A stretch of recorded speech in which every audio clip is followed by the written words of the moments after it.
This is Dr. Robert Frankel. I'm an emergency medicine and anti-aging physician, and welcome to the Modern Man Podcast. In this podcast, we talk about important topics for men, which include male aesthetics, health, and wellness. But most importantly, we try to remove the stigma of male aesthetics because I think that it's important to understand what men can do for aesthetics and how important it is for their social and psychological well-being, and ultimately just to feel and look good. So take the journey with me. It's going to be okay. It's going to be fun, so enjoy it. I think the next episode will be really interesting and informative, so take a listen. Hope you enjoy it. Again, this is Dr. Rob Frankel, and enjoy the episode. Thank you.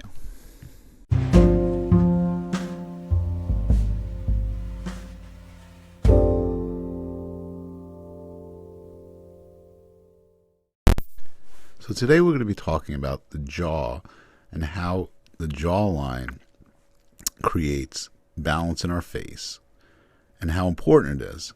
In my opinion, the jawline actually is the center of gravity of the entire face. Now, what do I mean by that? So when you look at, as we age, certain things become apparent. The one thing that a lot of people look at, they see that under their chin and around their neck area, they'll see things like that they recognize as kind of sagginess in the neck, which they call like a double chin or a bull neck or even a turkey neck. They'll see something around the jaw, which they call the jowls, which I'll talk a little bit more about. And then around the mouth, there's also lines that are created from a weak jawline. So jawlines do project strength, especially in men, and it does affect our youthfulness. So I'm going to do a little exercise kind of later in the podcast with you so we can kind of discuss this a little bit further. But it is really important to kind of think about the fact that when you look at your jaw and the jawline and how it looks today compared to how it did maybe, years ago, you could see that around the jaw, above and below, it may look very different. And a lot of the things that have changed have created that difference. And a lot of the things that bother you, possibly, like I said, around the neck, around the mouth, things that we feel that age us, or even they feel that we carry weight in certain areas of our face, are because of the fact that our jawline has become weaker and not as kind of defined. So I'm going to talk a little bit about how do we define our jawline? How do we get that strength back? And there are different ways that we can do it. I'm going to talk and discuss the different methods in medical aesthetics that you can achieve this. So the first thing is that we look at, again, the strength of the face. And the strength of the face, starts with the jawline. Now, I go back to when I was in college. We used to play this video game, and this will age me a little bit. It was a Mike Tyson game, if any of you guys remember this, that the first boxer was this guy named Glass Joe, and he used to have a glass jaw. Thus, the weakness of the jaw was the kind of prominent feature of this weak boxer. That being said, Mike Tyson, who I actually did meet once when I was in upstate New York in college, definitely did not have a weak jaw. He had a very high soprano voice, but definitely not a weak jaw. That being said,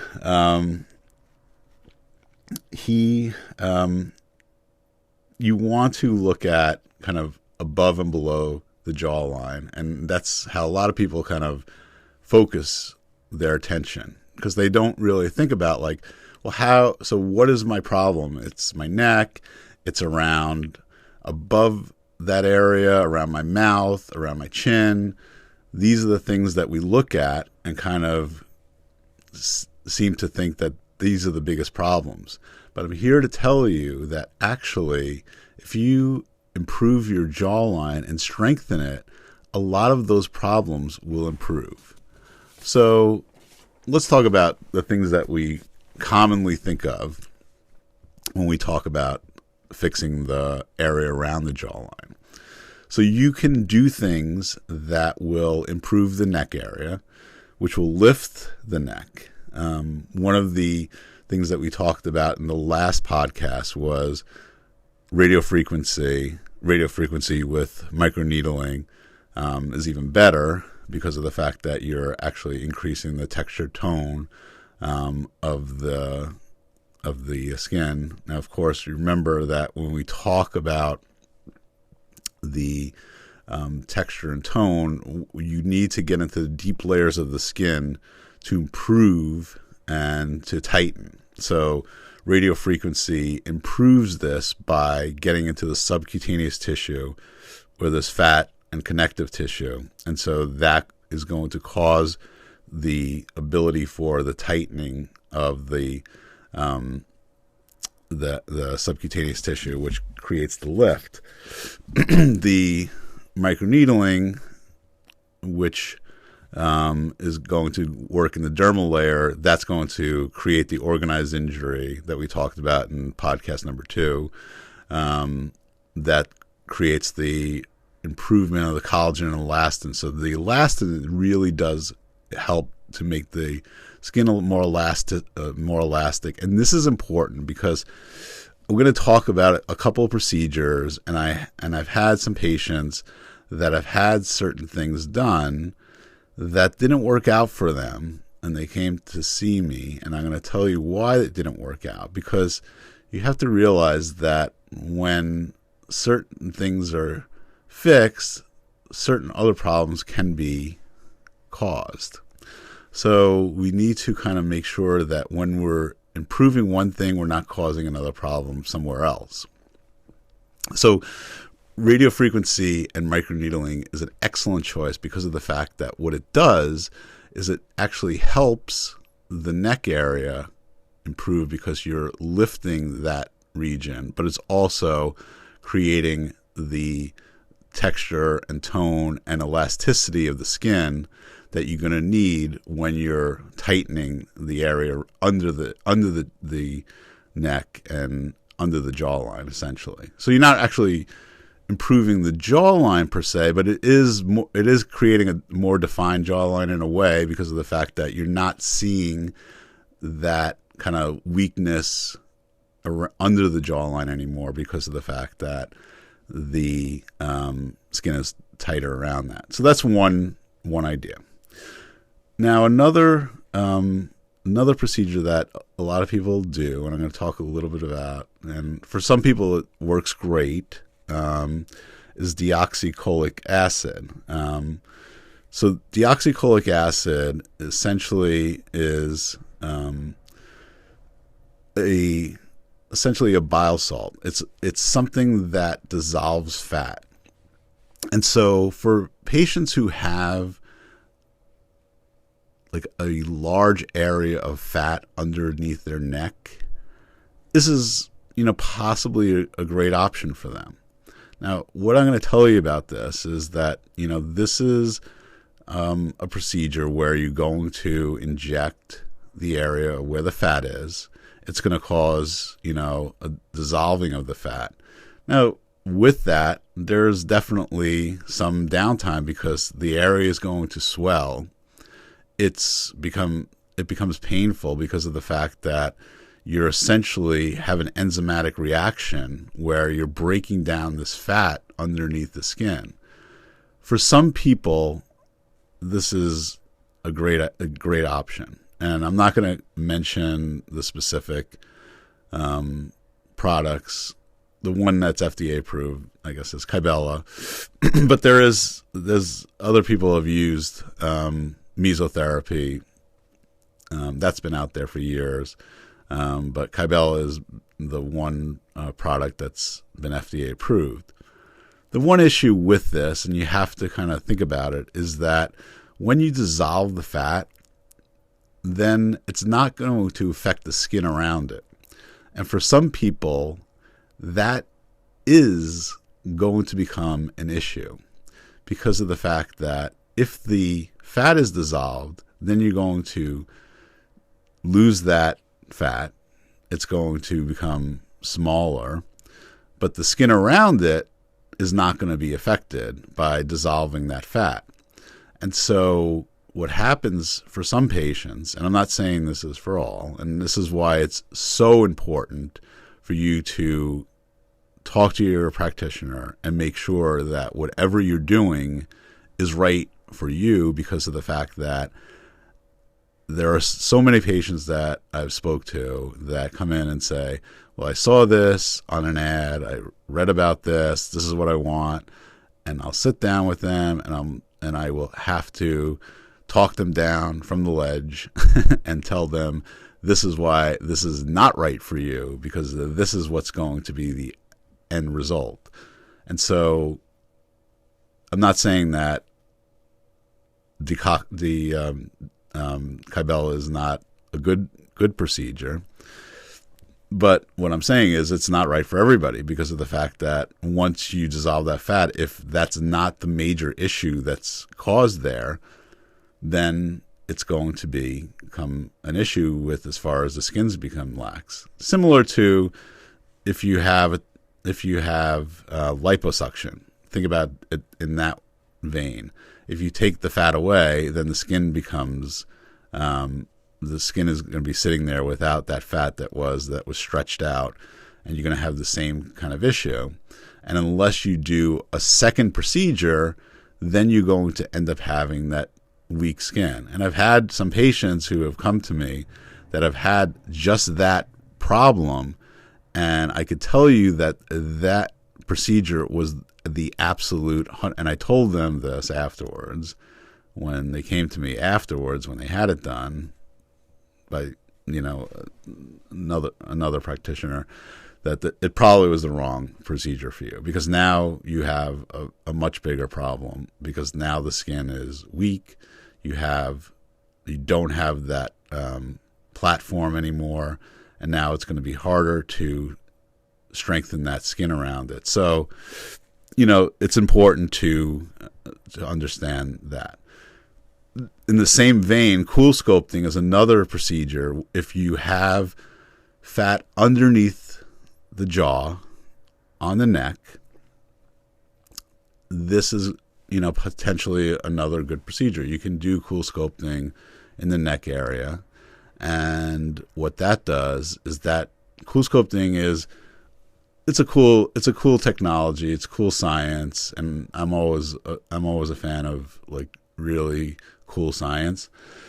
What cool sculpting does is they figured out a way to freeze fat cells to the point where you kill the fat cells without damaging normal cells. And the original kind of story that they tell about how they figured this out was that kids that were eating a lot of popsicles would get dimples on their chin, and apparently the kids were eating these popsicles. They were killing their fat cells right on their chin. They created these dimples, and they realized that there's a certain temperature at which you can kill fat without damaging regular cells. And so that's the whole concept behind cool sculpting.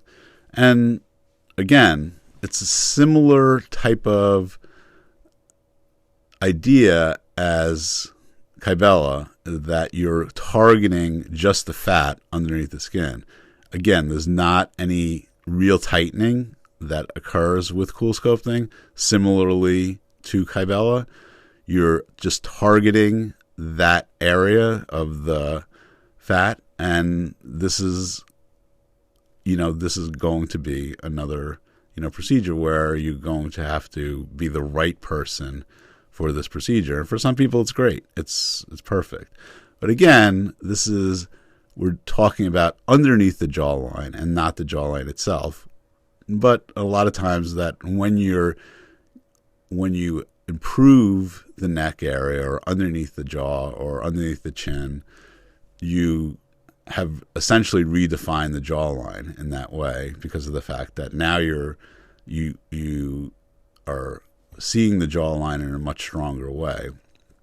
So it does improve it in that vein. And this is the reason why I'm going through all this, is because these are the common things that people think about when they think of jawline. But I'm going to talk, further in about the way that I think of jawline and the way that I think that it is best improved.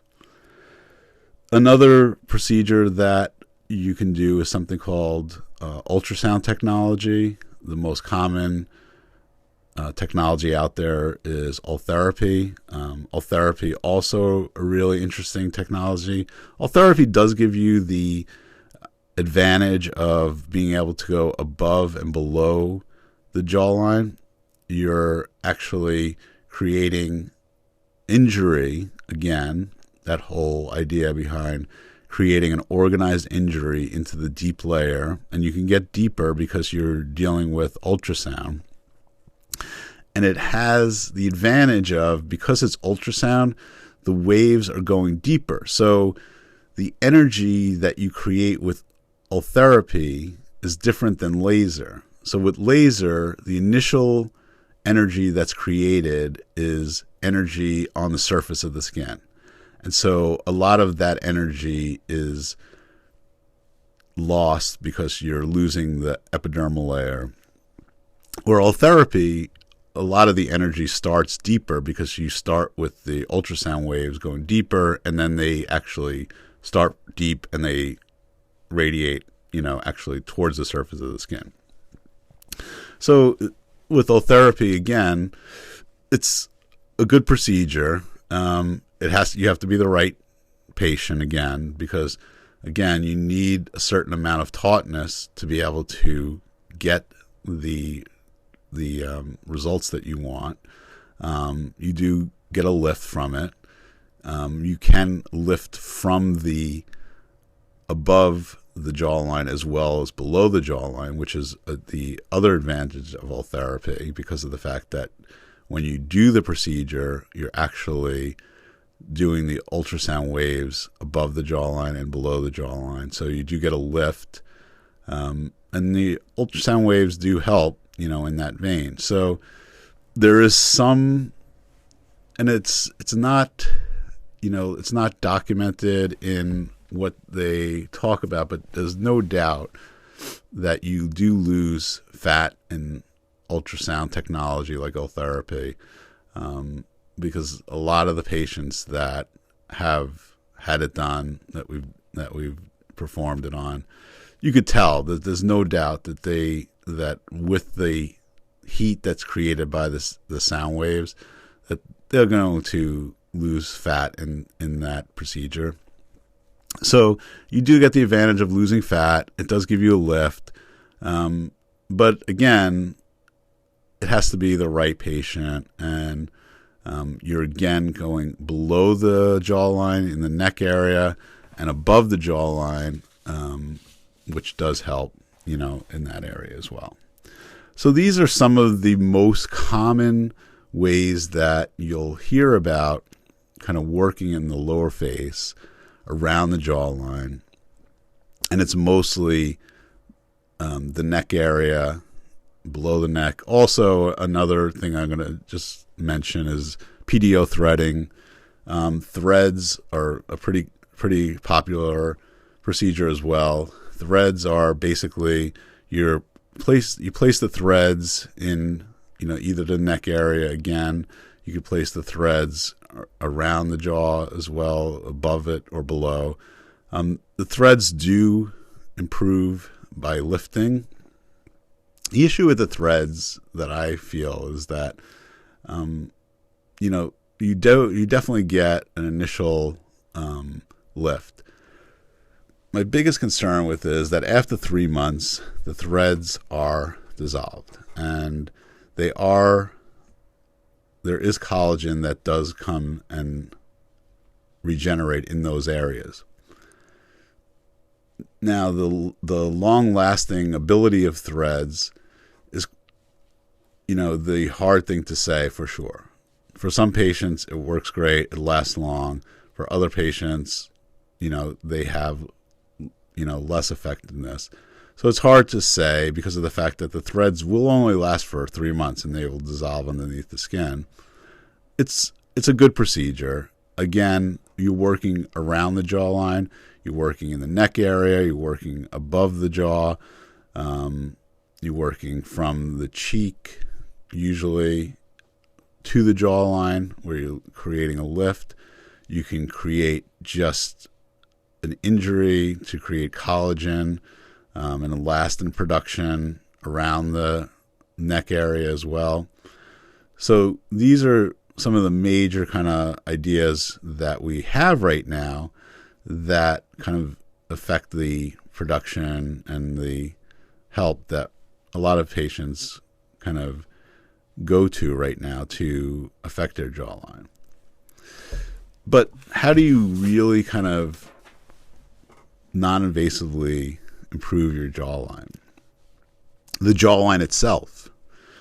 And to me, the best and most effective way to improve your jawline is with dermal fillers.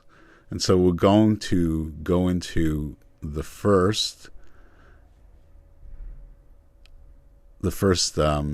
look into dermal fillers, because dermal fillers are going to be a pretty popular topic that we're going to be talking about over the series of these podcasts, because I think they're a really useful tool overall for the aesthetic procedures. And you have to really kind of understand that the dermal fillers are really effective when it comes to, producing the effect that you want. Now, just like I talked about Botox at the beginning of the series, fillers are definitely another stigma that is created for guys.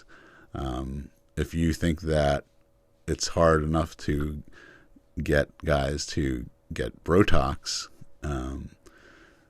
wait till you bring up fillers to them. And I'm here to tell you that they're definitely harder to even get them to understand how important they are.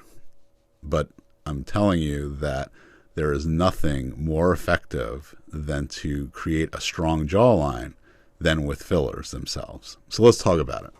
Let's talk about what fillers are, first of all. So a lot of people think fillers and Botox are the same thing. They're not. They're not even close. Like I said, Botox, neurotoxin, Dysport, those things are essentially what they cause is a neuromodulation of the muscle. They cause a weakening of the muscle that creates effect of muscles of movement. So when certain lines are created by movement, that's what neurotoxin affects. It only affects the lines that are created by movement. It does nothing else. There's really nothing else that it creates. So it's effectively weakening muscle, and that's all it does. But if you do neurotoxin in the right place, you're going to create an excellent aesthetic effect, because of the fact that you're going to create the aesthetic effect that you really want, because a lot of the lines that we worry about are the lines that are created by movement. Like I always tell my patients, your mom was right. If you keep making that face, it's going to stay like that. And that's actually very true. So the neurotoxin actually is going to improve that by helping those lines that are created by expression. Filler, on the other hand, is a solid project. It's a solid product. It's not it's what we call a semi-solid. It's kind of liquid and solid. And depending upon the filler, some of them are more liquid than solid, and some of them are more solid than liquid. And it's important to know that because of the fact that not all fillers are the same. Most of the fillers that we're going to be talking about are made of the same material, though. Most of the fillers that we use are something called hyaluronic acid. Hyaluronic acid is found in your joints, your eyes. It's the cushion. It's like protein in your joints and eyes, and it's the liquid kind of material that kind of cushions the joints. And it's also very hydrophilic, which means that it takes up water, and it's naturally occurring in your body. So most people don't have many issues as far as like allergic reactions because it's something that naturally occurs in your body. So hyaluronic acid is a pretty natural thing as far as something that your body is used to. The other thing about hyaluronic acid that is great is that there's an enzyme that is called hyaluronidase. Now, what this enzyme does is that you can take that enzyme and inject that enzyme into hyaluronic acid, and it could break it down. And so why is that important? Well, that's important because of the fact that if you ever had an issue with where you put the filler or how the filler looks, or if you didn't want the filler there, then you can inject that hyaluronidase and then you can dissolve it. Now, that is a great improvement to the fillers that we used to have years ago, when they used to use collagen fillers and fillers that were not able to dissolve. And there's still some fillers out there that we'll talk about in some other podcasts that you don't are much harder to get rid of, that last longer. But for now, we're going to just talk about the hyaluronic acid fillers. I think that, for safety-wise, hyaluronic acid fillers are the right way to go because of the fact that, if, God forbid, you needed to get rid of that filler for some reason, you can.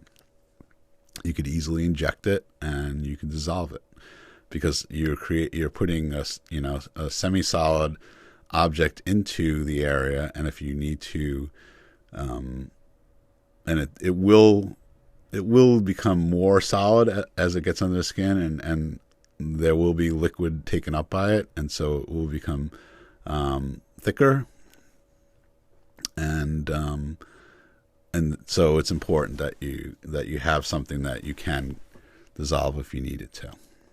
So those are kind of the important kind of facts about what filler really is. And so there's different types of what we use filler for. So a lot of times people think of filler as that you have a big hole somewhere and you just fill it, right? I mean, sounds like what, filler would be, right? You have a hole, put a filler in it, and that's it, right? And so that is actually, for some fillers, that's actually true. Like, for instance, if you had some deficiency underneath your eyes, you could put filler underneath your eyes and you can get a better result. And so, like we do for a lot of patients, the dark circles underneath your eyes are actually created because of the fact that you lose a little fat underneath your eyes. And so when light hits underneath your eyes, the light that reflects off the skin, because the skin is so thin, is only seeing that deficiency, and that's the reason why you see the darkness underneath the eyes. You're not really seeing you're seeing the reflection of the darkness.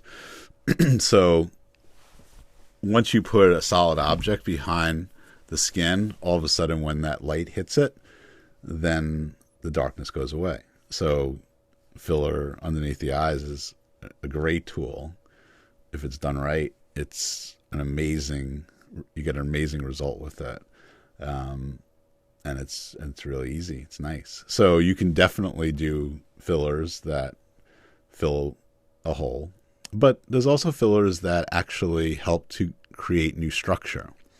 And what I mean by that is that sometimes what happens is that for some reason the skin becomes more lax, the bone structure recedes, meaning like it actually is going to get decrease, or get further away from the skin. And so when that happens, you could put filler directly on the bone itself to create a new platform for the skin. And so this type of filler is really effective because of the fact that what it does is it actually is going to work as a new platform for where the skin is going to hold on to. And so that creates a new tautness of that skin. And then all of a sudden, now you have tightness where you didn't have before. And so what do I mean by that? So like, just think about it this way. So let's say you had a trampoline and all of a sudden time went on and like the edges of that trampoline started to get closer together. And then you'd have like the middle of the trampoline would start to kind of sag in the middle. Right? Simple idea. If you start pulling that edges further apart because you put a rock or something in that area, so that way it pulls the trampoline apart, all of a sudden the lining would start to become more taut and tight. And that's essentially what some of the filler actually does. So what we're trying to do is we're creating a new platform on the bone itself, so that way when the skin catches hold of it, it's going to either lift or tighten around it. And a lot of times it does both. And if it does that, then it actually affects a lot of different places. And this is exactly what we're going to be talking about when it comes to the jawline, because this is the way to actually treat the jawline specifically. Everything I talked about up until this point, we were talking about treating around the jawline, right? We were talking about treating the neck, treating above the jaw, and in a lot of ways that, they're effective on helping to give you new definition. But there's nothing more effective than actually treating the jawline and making it more defined. And once you do that, all of a sudden, everything around the jawline is going to become more taut and tight. And we could show you, example after example of once the jawline becomes taut and tight, all of a sudden you have not only that straight angulated jaw that you had when you were younger, but also that neck that was hanging is all of a sudden not hanging anymore, because it's pulled up and it's tight and it's taut, and everything around the mouth that was those lines that are created, all of that is now all of a sudden strengthened as well. So some of the fillers that I'm going to just discuss, we'll give you a couple of things to look up. The first one is Juvederm Voluma. Is one of the more common products that we use. I definitely like this product. It helps to kind of tack the angle of the mandible, like the angle, like so when you look at if you go from your ear all the way down to your neck, and then go across, think about that angle that's created, go across like your jaw.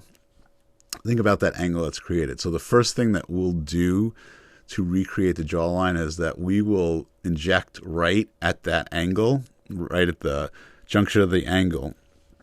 And my goal for guys is to create a new 90-degree angle from going from the ear all the way to the jawline. So that angle is created a 90-degree angle. For women, we create about a 120-degree angle. It's a little bit more feminine.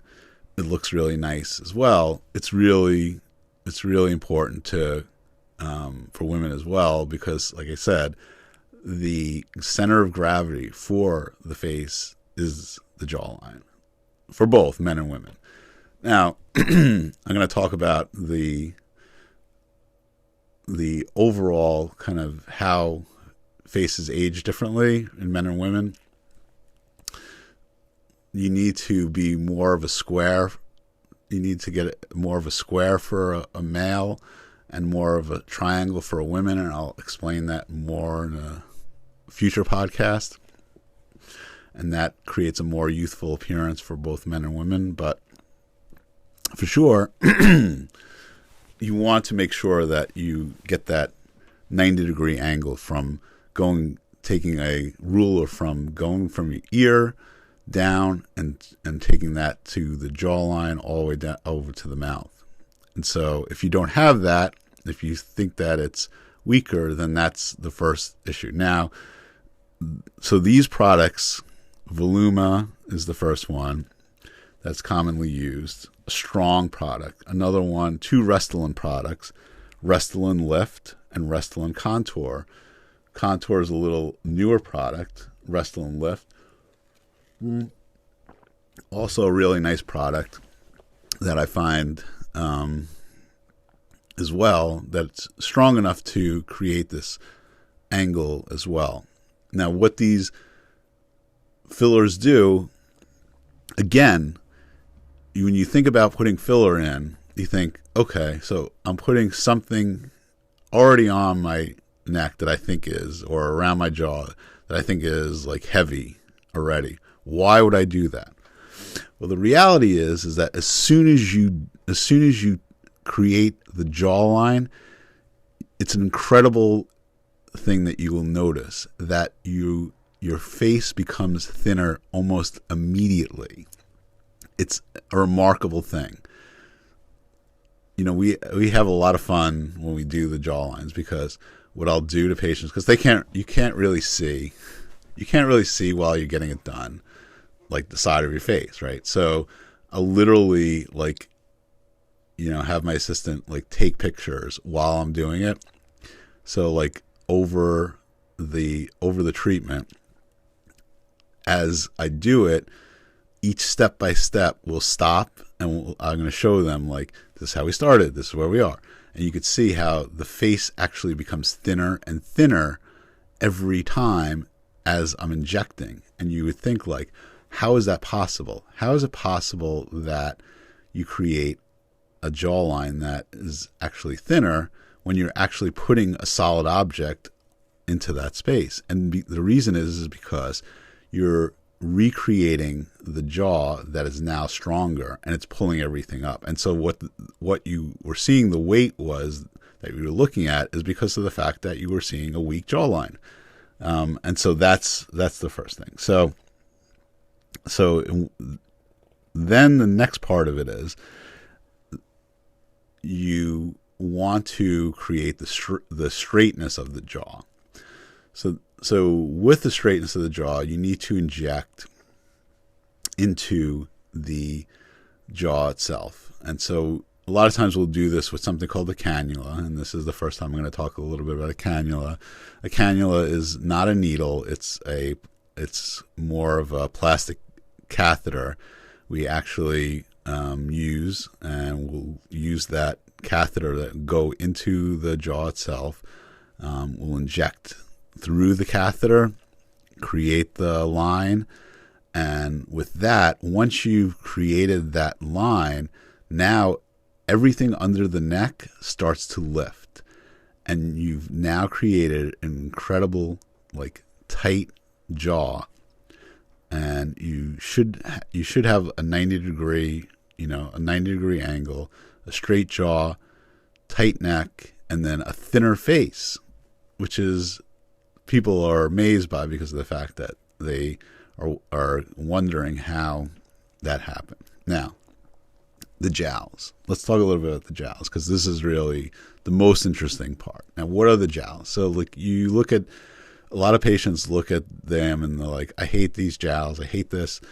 And so it's like the jowls are that area right next to the chin, right? And it's close to, it's a little bit, we say lateral to the chin, so it's a little bit far, a little bit away from the chin, and towards the back of the angle of the jaw.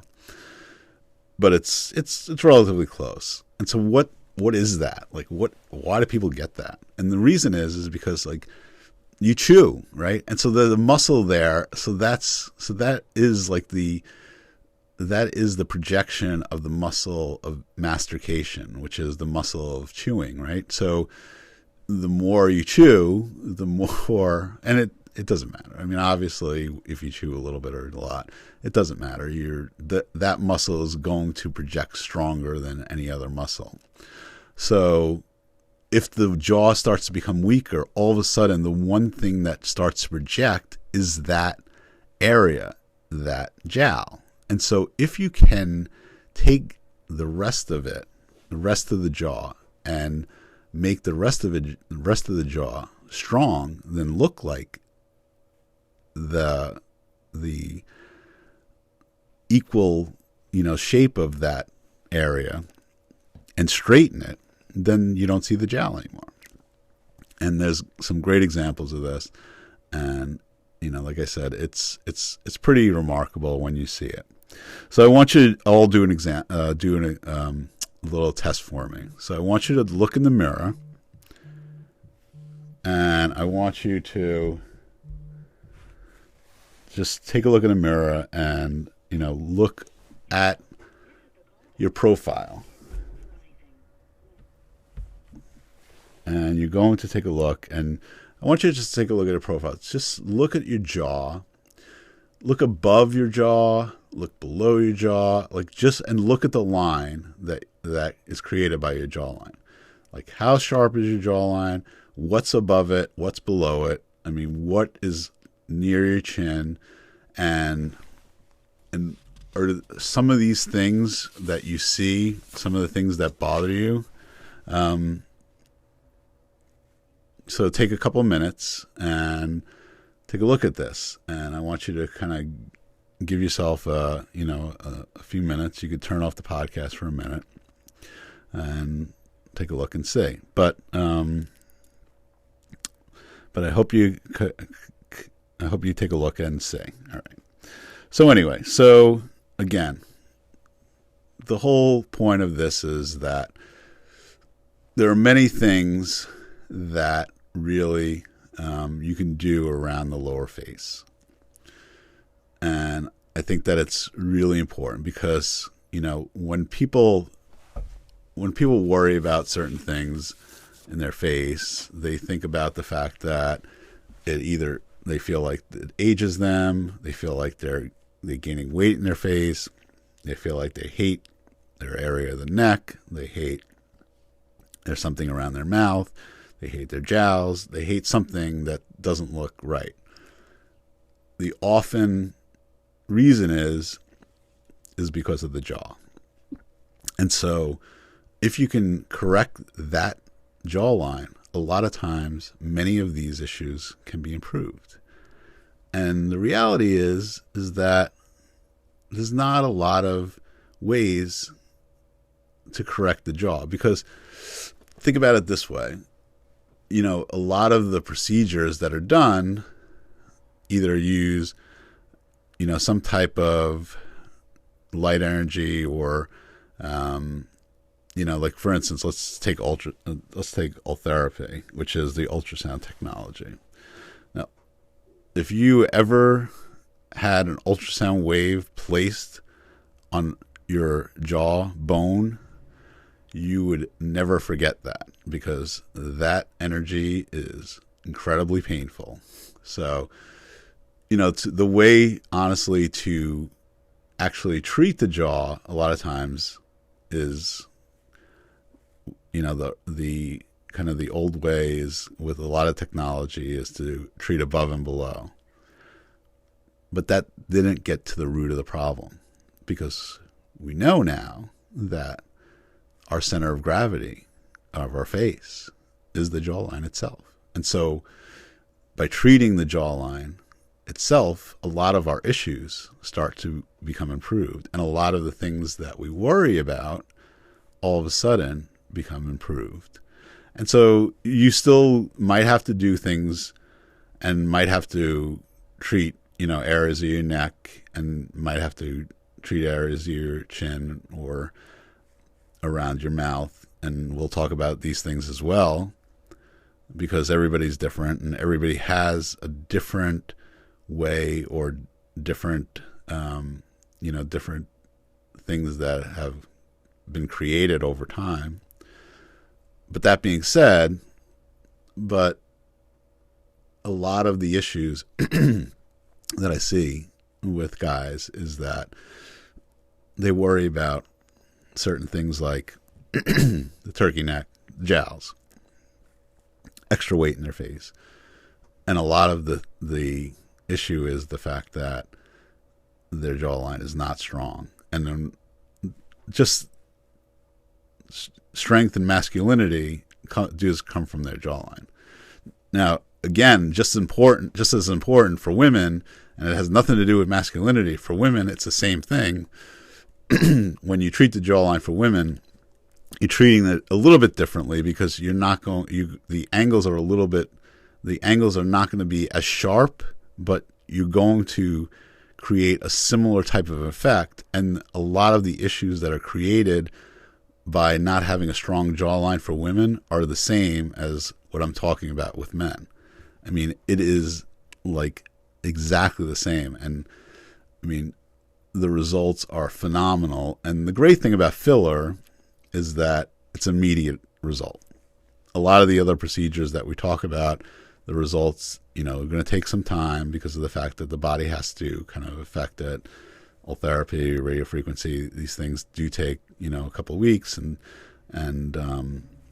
so it does take a little bit more time. But with filler, you're going to see the results right away. And like I said, that's why, we sit and take pictures while I'm actually injecting, because I just love to see my patient's reaction while I'm doing it, because it's really fun and cool to see it. So that being said, I hope you enjoyed today's podcast. I want you to all take a look in the mirror, look at your profile, take a look at your jawline, and think about it. And think about what are the things that are causing you to be dismayed about something. Or maybe not dismayed. But either way, I mean, just to kind of take a look and see, does my jawline look the same as it did back in the day? Or am I starting to look like Glass Joe? So I hope you really guys enjoyed it. Of course, just kidding at the end. But, like I said, please comment below, like and share this. We're going to be doing more of these. Absolutely.